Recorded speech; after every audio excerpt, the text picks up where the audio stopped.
Pam.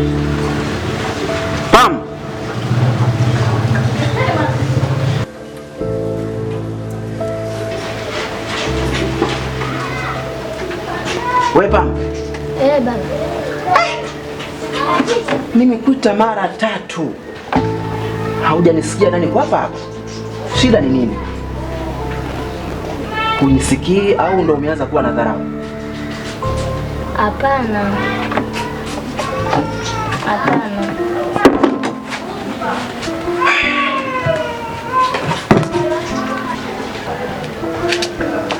Binti yangu. Ado. Unasumbuliwa na nini?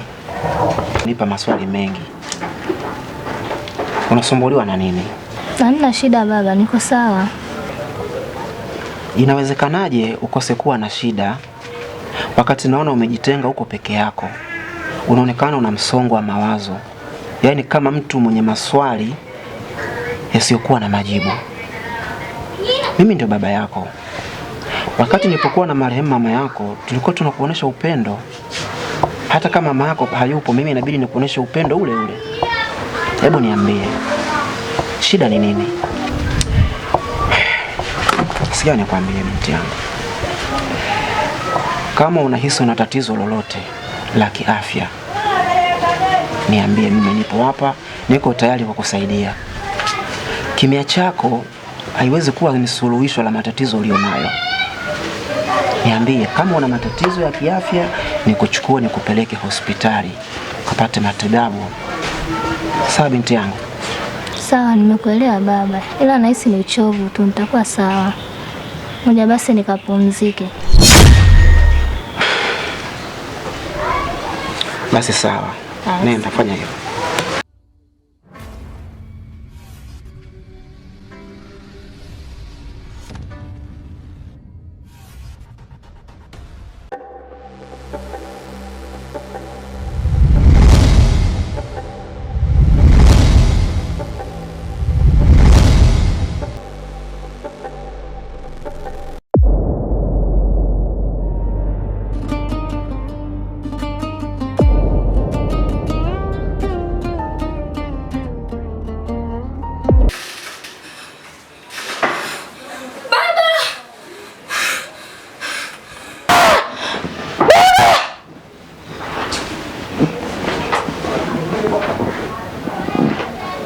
Vipi wewe?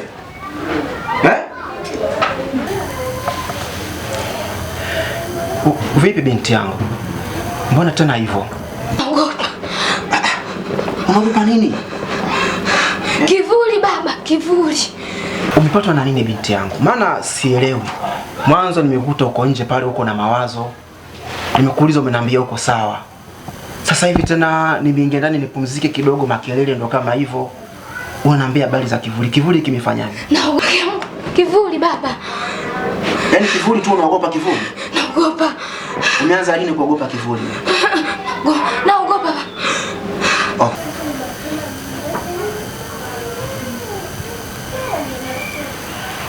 Sawa binti yangu. Mimi nafikiri hizo ni ndoto tu. Msikia? Wakati mwingine binadamu tunajua na mambo mbalimbali kwenye vichwa vyetu. Sasa mimi ninachokushauri, hebu achana na habari ya kivuli. Wewe pumzika hapo na mimi acha nilale ndani. Nilale hapa tena? Naogopa. Sasa utakwenda kulala wapi binti yangu? Ndani. Ndani? Ndani tena. Ndani. Sikiza nikwambie. Marehemu mama yako aliniambia nikupe upendo wa kila aina. Lakini kitu kimoja tu hicho hakuniambia nikifanye. Je, unajua ni kitu gani hicho? Hapana. Aliniambia nisiingize mtu yoyote ndani kwake. Awepo au asiwepo. Na tangu marehemu mama yako ameondoka, nimekuwa nikifanya hivyo. Kwa hiyo sitakuingiza chumbani kwangu. Alinikataza kabisa mtu yoyote mwenye jinsia ya kike asiingie chumbani kwake. Mimi nafikiri binti yangu tufanye kitu kimoja. Kwa kuwa haya mazingira hapo unaona huyawezi. Na mimi siwezi kulala na wewe chumbani kwa mama. Unaona inabidi nikuchukue nikupeleke kwa mtoto wa rafiki yangu. Kwa sababu mimi mwenyewe hapa nishapanga safari tangu jana, leo natakiwa nisafiri. Kwa hiyo kabla sijasafiri mida jioni, nikuchukue nikupeleke kule kwa mtoto wa rafiki yangu, ukakae angalau siku hizo 2 au 3. Nitakaporudi nitakufuata tujue namna gani tunaweza tukasuluhisha tatizo lako. Sawa binti yangu? Sawa. Jiandae twende kule.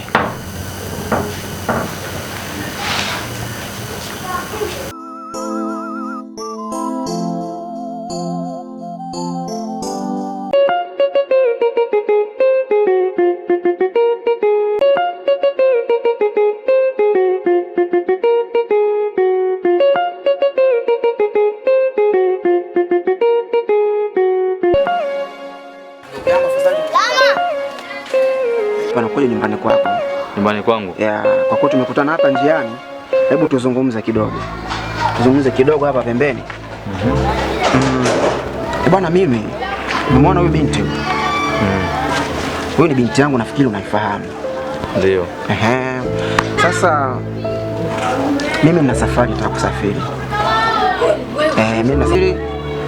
Kwa hiyo na huyu binti nimeona nimlete kwako kwa sababu hayuko sawa pale nyumbani. Ana changamoto kidogo na si vyema kumwacha peke yake.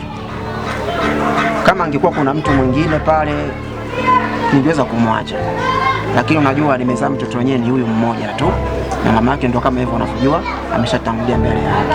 Kwa kuwa nataka nisafiri, ilibidi nimlete nyumbani kwako akaje po siku 2 au 3. Nitakaporudi nitakuja nimchukue. Kwa hiyo imekuwa ni jambo la heri nimekukuta hapa. Naomba huo mzigo nikukabidhi binti yangu. Naamini kwako atakuwa salama na ninakuamini kabisa wewe ni kijana mwema, hakutakuwa na shida. Sasa binti yangu, tutakwenda kusubiri kwa huyu jamaa ndani ya siku 2 3, alafu nitakuja kukufuata kwa sababu kama unavyoona pale nyumbani, kutokana na changamoto zako si vyema nikikuacha mwenyewe. Sawa? Sawa. Mimi ndugu yangu ni hilo tu. Sasa ngoja kwanza. Huyu ana shida gani? Shida za kawaida tu za kibinadamu. Unajua hivi katikati hapa nimeona ana homa na nini, lakini nimeona si vyema nikiendelea kumwacha kwa sababu shida huwezi jua ina ukubwa gani. Kwa hiyo jambo la kawaida kwa sababu simu zipo. Kama kutakuwa na tatizo lolote tunaweza tukawasiliana. Lakini kwa sasa hivi sina maongezi mengi kwa sababu yani hapa ikifika mida saa 12 jioni natakiwa nisogee stendi. Saa 1 usiku nasafiri. Sawa, mimi nimekuelewa sana, lakini kidogo unapata kaviulizo. Huyu ni binti mkubwa. Anashindwa kukaa pale nyumbani peke yake au kwa sababu ya zile changamoto ambazo umesema? Kibinadamu sawa, pamoja na ukubwa wake, lakini sio mkubwa kivile kuweza kumwacha peke yake pale. Unaona? Unakumbuka ametoka kwenye changamoto ya kupoteza mama yake. Kwa hiyo ule upweke utazidi kumsimanga. Na nimeona si vizuri aendelee kukaa kule. Ukiachana na changamoto tu alizokuwa nazo, labda ile kujisikia kuumwa na nini, umeona? Hawezi kukaa peke yake pale. Ile mawazo ya mama kuondokewa kwake itakuwa sio kitendo kizuri. Kwa hiyo nimemleta hapa, naamini yuko na mke wako pale, yuko na shemeji yako, watakao wanaongea wanacheka kama watoto wa kike, atapata faraja kidogo. Basi usijali kaka. Sawa? Mimi na wewe ni ndugu. Kwa hiyo hamna shida, leo limeisha. Sawa, mama. Kuwa makini. Naomba ukawe mtulivu, unasubiri mpaka nitakaporudi, tutafuatilia lile swala lako lile. Tutalifanyia ufumbuzi, kila kitu kitakuwa sawa. Mimi nafikiri ambataneni saa hizi muda umeenda. Sawa mimi hapa ilikuwa naenda kwenye mishemishe zangu, lakini ngoja nifikishe nyumbani alafu nikaendelee na majukumu yangu. Bwana sawa, msalimie mama watoto. Hamna shida. Salimia familia yote. Sawa sawa. Tuko pamoja. Na wewe safari njema. Haya bwana, Mungu akipenda tutaonana. Inshallah, inshallah. Haya mama, kakae salama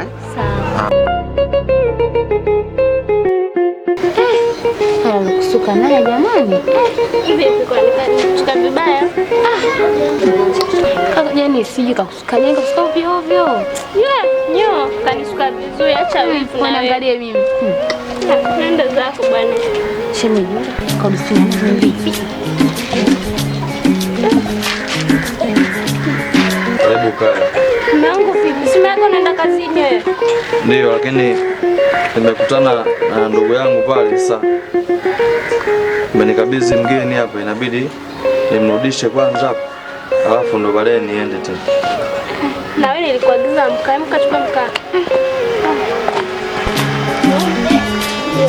Hii niachie tu, wewe kaa hapo ili kidogo tuongee. Sababu sinaondoka. Ongea hivyo hapo kidogo. Mke wangu. Huyu hapa ni mtoto wa mdogo Madembo. Nadhani unafahamu. Au haujawahi kumuona kabla? Si ndio yule alofika na mama yake? Yes. Ndio huyo. Sasa ba mdogo kuna sehemu anaenda. Sasa najua huyo hapa ile jambo limetokea juzi tu, hata kusahau kwenye hajasahau. Kwa hiyo wamehofia kwamba akimwacha pale atakuwa mpweke sana. Sasa ndo alikuwa anamleta nyumbani ila tukakutana hapo juu. Sasa ikabidi mimi nije naye sasa hapa ili akae siku 2-3, alafu akirudi ba mdogo atachukua mwanae ataondoka. Basi hamna shida. Karibu Pam. Asante. Haya, leta nipokee tu mimi mzigo. Pokea mgeni, mimi mwenyeji hapa. Leta.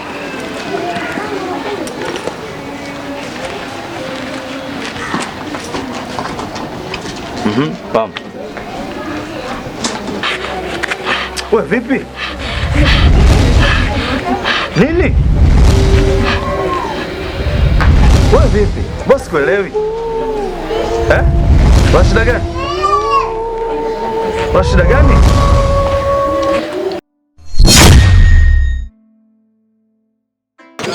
Hata hebu amuone.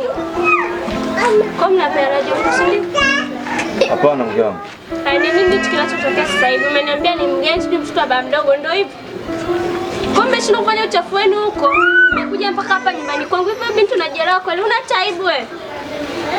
Anaonekana sura yake tu. Eti mgeni. Sina kuuliza wewe. Imekuwaje tena mnakumbatiana hapa nyumbani kwangu? Kuna kitu alikuwa ananieleza huyo. Kigugumizi cha Mnaelezana kwa kukumbatiana? Hapana, sio kawaida. Yaani sio kawaida. Wala sio wewe ambao wenyewe mnafikiri. Mimi wangu kweli mmekosa siku zote mmekuja mpaka kukumbatiana huko. Alafu unaniambia ni mgeni. Alafu wewe dada wewe. Kama una miemko yako usije kutafuta ume za watu unakuja mpaka nyumbani kwangu una taibu. Wanaume chungu nzima. Yaani mimi dada yule mimi nilimuona. Wewe macho yake tu, mwangalie macho yake tu. Yaani huyu ndo kazi zake ninavyohisi. Mimi nakwambia kweli tena. Acha hiyo kuna. Shemeji nini? Wewe macho yako huyaoni? Si yale pale yale. Si yale pale yale. Wewe muone. Alafu mwanaume wewe. Wewe. Sikiliza mke wangu. Unachokifikiria sio hivyo. Sio hivyo vipi? Nishakwambia huyu amekuja hapa kimatatizo. Hebu kaa chini basi nikueleze. Nikae wapi? Alafu na wewe sogea huko. Sogea huko bana na wewe unataka kuniharibia ndoa. Hii ni ndoa.